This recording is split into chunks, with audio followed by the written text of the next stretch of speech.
இன்றைக்கி தேங்காய் பால் கஞ்சி செய்ய போகிறோம். அதுக்கு வந்து நான் இட்லி அரிசி எடுத்து வச்சுருக்கேன். நீங்கள் சாப்பாட்டு அரிசி புழுங்கல் அரிசி இருந்தாலும் எடுத்துங்க. ஆனால் புழுங்கல் அரிசியில் தான் அந்த கஞ்சி செய்யணும். இது காப்படி வச்சுருக்கேன். 100 பைத்தம்பருப்பு, வெந்தயம், பூண்டு இது எல்லாத்தையும் வேக வைக்கணும். அது எப்படி வேக வைக்கணும்னு காமிக்கிறேன். இப்போ அரிசியை களைஞ்சி வச்சுருக்கேன். இது வந்து 1க்கு 4 தண்ணி ஊற்றணும். ஏன் கஞ்சி இல்லையா, அதனால் 1க்கு 4 தண்ணி ஊற்றணும்.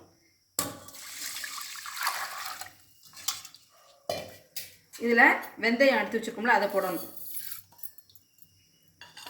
பூண்டு உரிச்சு வச்சுருக்கோம்ல அந்த பூண்டை போடணும். பூண்டு எவ்வளோ வேணாலும் போடலாம். நல்லா நம்ம டேஸ்ட்டுக்கு தகுந்த மாதிரி நிறையா போட்டுக்கலாம். இதை குக்கரில் வச்சிடணும். இதில் மூடி போட்டு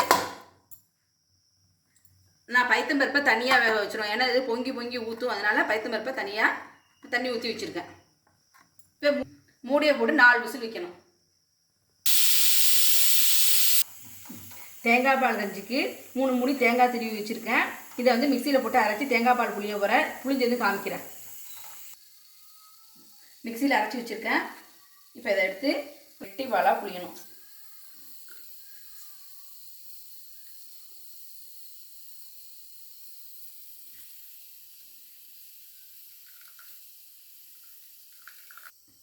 இதுமாதிரி திக்காக தேங்காய் பால் புளிஞ்சு வச்சுக்கணும்.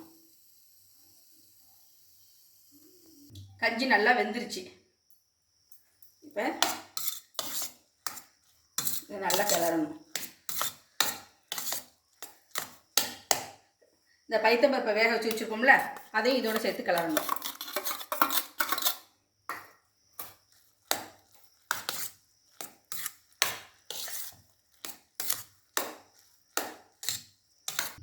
பைத்தம்பருப்பு போட்டு கிண்டியாச்சு.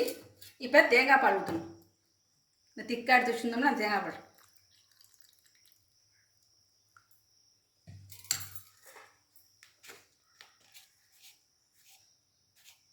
கஞ்சிக்கு தேவையான உப்பு,